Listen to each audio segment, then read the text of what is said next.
Firstly, thank you very much for sitting down with us. It's a big deal for us. No problem. Usually when an artist... I don't know if you know this or not, but I'm kind of a big deal. I've heard that. No, kind I'm of kidding. a big deal. No. Have you heard the new Anyways. Clips track with Kanye, actually? I'm kind of a big deal? No, not yet. Very good. I'll make sure I check it out, though. Check it out. Because it must be about me! It must be about you. No, I'm kidding. Anyways. Usually when an artist of your level releases their 7th or 8th or 9th or 10th record for that matter, it's almost like, you know, it's an afterthought, you know, because to their fan base it's not necessarily a big surprise. Artists and bands, after their, you know, X amounts of records, are usually on autopilot. Because you've been gone for so long and because you've gone through the kind of stuff you have since the last record, does it kind of feel like a reintroduction? Yeah, it kind of does, honestly.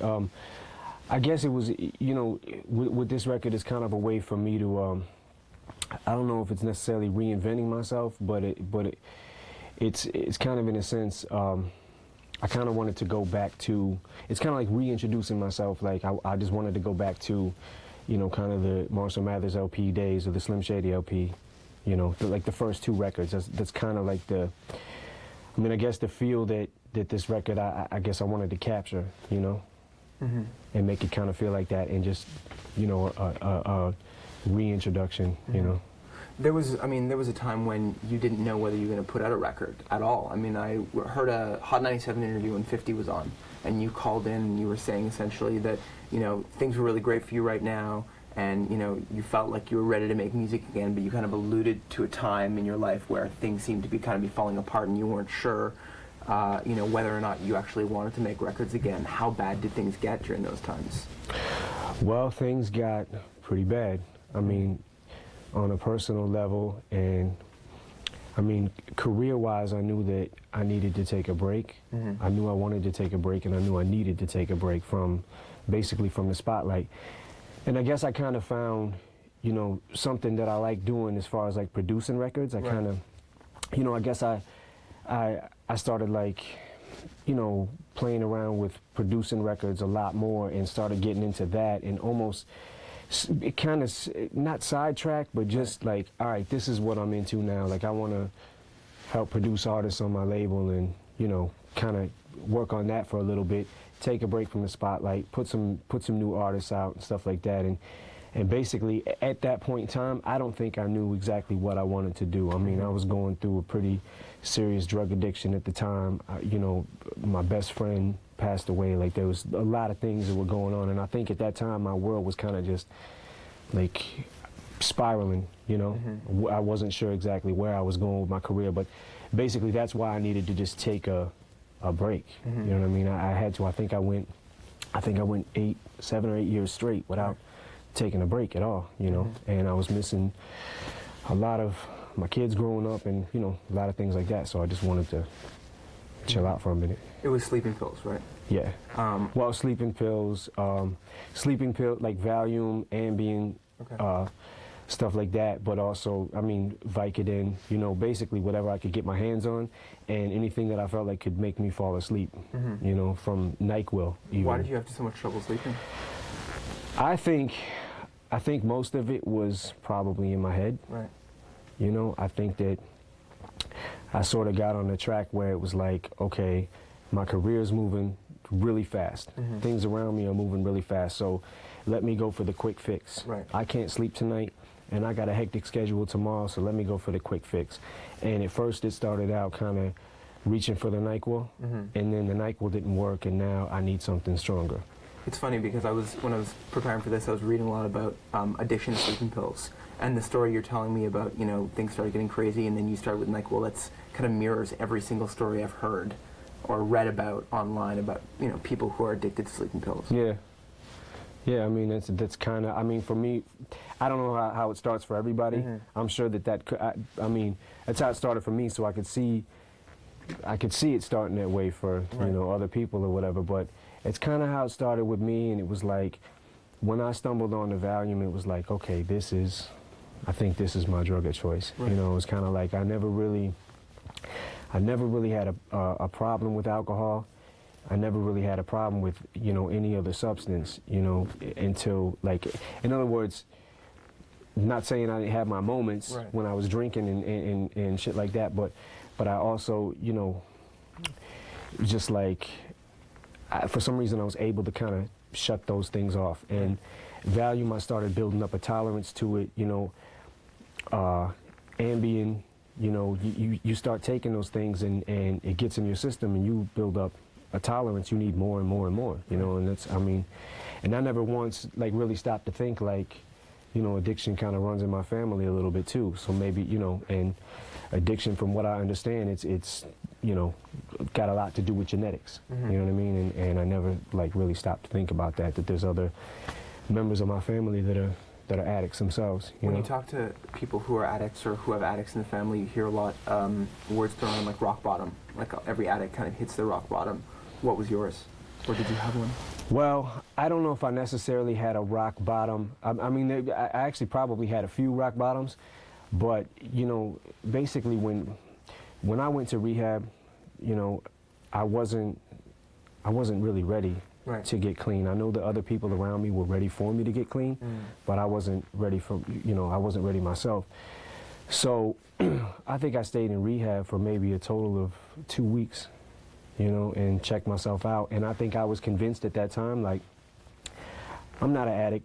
You know, I even had trouble like saying it in group meetings and shit like that. Like, I'm not an addict. This is, you know, something I can fix. This is a sleep problem. I'm gonna go to a sleep clinic. I'm gonna see, you know, if I can fix this problem. And, you know, basically pretty much when I got home from rehab, I started taking Vicodin, you know, maybe like a week later, if even that.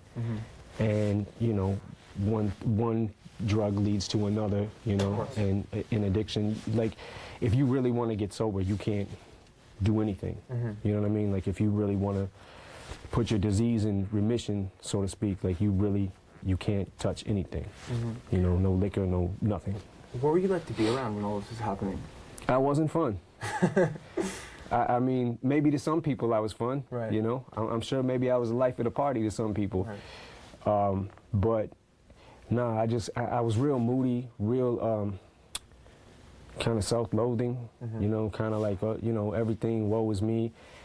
And I think I just went into this like really dark place, you know, and I just couldn't, it was hard for me to pull myself out of, you know. Well, it's certainly, you can definitely, we heard some of the record, and you can definitely kind of hear some of that on the record, and we talk about that dark time. I just read your book, and you talk a lot about when you were young and your Uncle Ronnie died, how you couldn't go to his funeral because you wanted to remember the man as the man and not a guy laying in a coffin. Was that kind of going through your head when you went to Prue's funeral?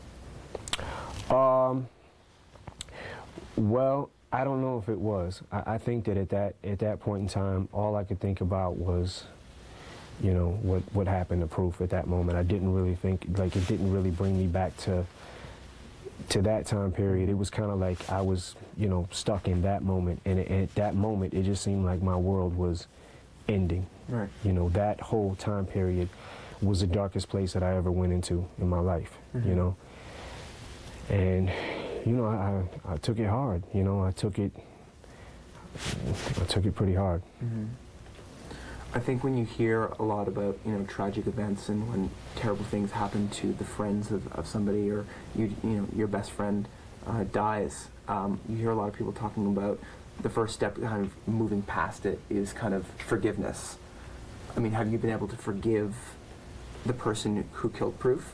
I mean, are you there yet?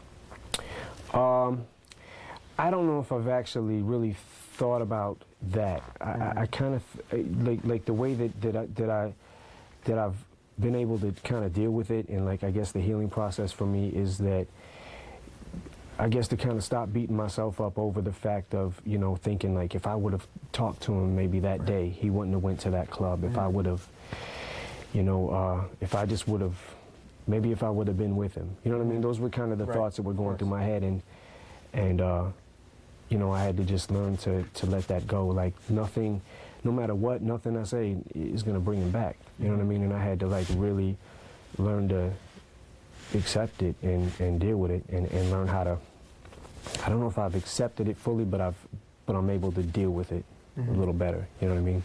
How much of that contributed to the fact that we haven't heard from you in a long time? A lot, you know. I mean, like I said, when that happened, between the you know, the pills I was taking, Right. you know, which are pretty much all mood suppressants, you know what I mean? And that happened, and that's kind of like when I started like really spiraling, you know, and just, I mean, I had a drug problem already. Right. I had an addiction I was dealing with already. When that happened, I think it was kind of a thing went off in my head, just like, fuck it. Right. You know, I might as well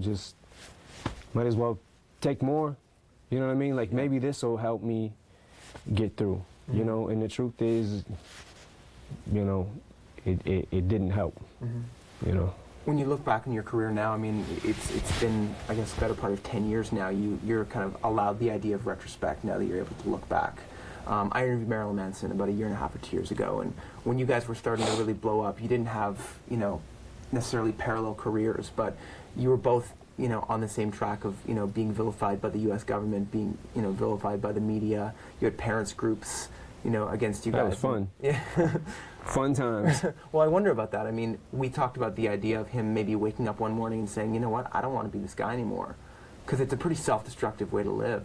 And I kind of wonder, as somebody who's made a career on being controversial, sometimes on purpose, do you ever have those days where you just think, I don't want to be that guy anymore, I don't want to be this guy anymore? Never. Never. Never.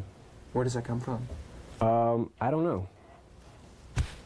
I guess I'm just a fucking jerk. Nah, I mean, I don't really, I mean, there were times where I kind of, I think like during the second album, like during the Marshall Mathers LP, I think there were times that I felt like I don't want to, like, I don't know, almost fed up with everything. You know what I mean? Like I don't want to be that guy anymore. Like, is it worth it? Right. You know, is it worth all the you know, the harassment or whatever, like the word I'm looking for? Is it worth all the bullshit? You know what I mean? Like, to go through this. And, you know, I think with the Eminem show, I think, like, in hindsight, looking back, I think I might have maybe consciously or subconsciously started toning it down just a little bit, you know, from the Marshall Mathers LP. And, like, as it got into Encore, I kind of toned it down a little more. And then, you know, with Curtain Call, the last album, technically, I guess, or whatever, I kind of really toned it down. And maybe when I'm gone, like, you can really hear, if you listen to that record, you can hear, like, a lot of the stuff that I was going through at that particular time. It was just like, you know, I mean, I still, when I listen to the record, I like it. You know what I mean? Because it captured a feel for me. But it also was like, when I look back at it now, I'm like, that was a little self-loathing on my part, you know what I mean? That's I guess that was what I was going through at the time. And as an artist, that's what you do, is what you know, you write about that. But now, I think that, you know, I kind of, like I said, I kind of went back to the concept, that the original D12 concept, you know, Proof, his idea of just like, we need to just talk about the most bizarre, off-the-wall, ridiculous shit that we can think of, and say it. Things that people would never say, you know what I mean? So I'm kind of like back on that now. So I might be that guy again. I don't know. Right. We gotta wait and see. We talked about kind of the legacy aspect and, you know, maybe looking back in retrospect in your career. When you listen to the Marshall Mathers LP, or when you listen to stuff from 10 years ago, do you still relate to that person? Oh yeah, I definitely relate to that person. I mean, there's a certain tonality of that record, like an overall tone in my voice and an overall tone of the you know, those records that is like, I think back, like, kind of, it seemed like the more vilified I felt like I was becoming, or that I got, the more, I guess, the more of a villain I wanted to become. And I listened to those records, and I listened to how angry I was, and it kind of, you know, it puts me back in a place where it was like, I guess I was, at that particular time, I was kind of the underdog, you know, coming up in the rap game that, you know, was just, I mean, I was the underdog, you know, there's not really a better way to say it. And I don't know, it's just when I listen to those records, I'm like, wow, I was pretty pissed, you know, but. Can there be an Eminem record when things are going good? Because it seems like things are going really well now. You seem to be in a really great place. You know, you were talking about being sober. Can there be an Eminem record with you being happy and in a There can be an Eminem record with me being happy. You know, there can't really be a happy Eminem record. Right. You know what I mean? Because that wouldn't really make sense now, would it? No.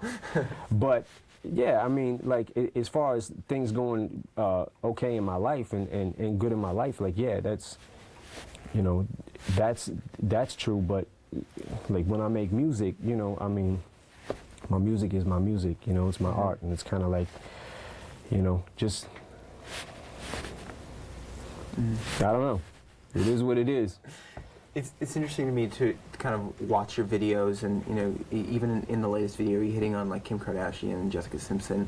When you see these people, I mean, what are they excited about the fact that you're kind of talking about them in their records? I mean, I haven't seen them yet, but I'm sure that they're flabbergasted. right? No, I don't know. I don't know. I haven't seen them, but you know, it is what it is. I think that you'd probably think that people would just be used to me by now. Probably. You know what I mean? Maybe. Yeah. Maybe. If not, fuck them. I want to talk about the city of Detroit, because it kind of puts things into context for the record, and obviously for you because you're from the city. Obviously, Detroit has kind of bore the brunt of everything that's kind of going on in the world and in the States right now. You had that kind of open letter to Detroit. What's the mood like in the city? I mean, for somebody who's grown up here, and you know, even 10 years ago when things were going well around the world economically, it was still kind of a gritty city to live in. It seemed like there was a recession in Detroit anyway. So, you know, what's it like living here? I mean, well, people are pissed, you know, and I can't say I blame them. People are pissed. People are losing jobs. It's messed up right now, you know.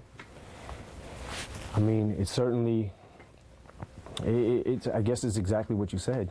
You know, it's kind of like, it's, you know, it does kind of feel like I think Detroit is taking the brunt of like a lot of, you know, what's going on, the recession and everything. But, you know, I mean, all I know to say is that, you know, Obama's giving us hope, you know what I mean? And I mean, that's really all we got right now. You know what I mean? Is hope to be able to get out of this, you know? But the mood in the city, I mean, we were driving in from Windsor, and I mean, it's, when you look at the downtown core of Detroit, it's, I mean, there are skyscrapers that are abandoned. It almost feels like, you know, post-apocalyptic. I mean, living here must be different. I mean, living here, you must feel differently than, you know, just looking from the outside in. Well, my personal opinion, I mean, I love living here. I've lived here all my life, and I'm just comfortable. You know what I mean? I'm comfortable with just, I mean, some people may think that it's, you know, it's fucked up when you come here. You know what I mean? Like, oh, look at this city. It's so run down. I mean, but I love my city. This is where I come from. This is what, you know what I mean? I'm used to it, you know? So I guess I don't really see, when other people look at the city and they talk about it, maybe I'm just kind of tunnel vision, you know? Like I love the city. And of course, yes, I want things to get better. You know what I mean? But I want to talk about the friendship with T.I. at this point. I saw an interview online where he was talking about how you guys call each other and give each other advice. How did that friendship begin? Well, that friendship actually started like I think the first studio session we had together, we just, you know, kind of clicked. And the way he works and the way I work are kind of similar. And, you know, also he's just a cool dude, you know what I mean? Like, it's just, there's no bullshit, there's no, you know, he doesn't like, he's very much like me in the sense of just our personalities are real similar, you know, just regular people, you know? And that's kind of what I seen him as, and we just, you know, started shooting the shit and just developed a relationship through that and just exchanged numbers and, you know, been calling each other ever since to, like, you know, just talk or whatever, you know? And I know he's went through a lot, you know, in the past couple years too, so. Yeah.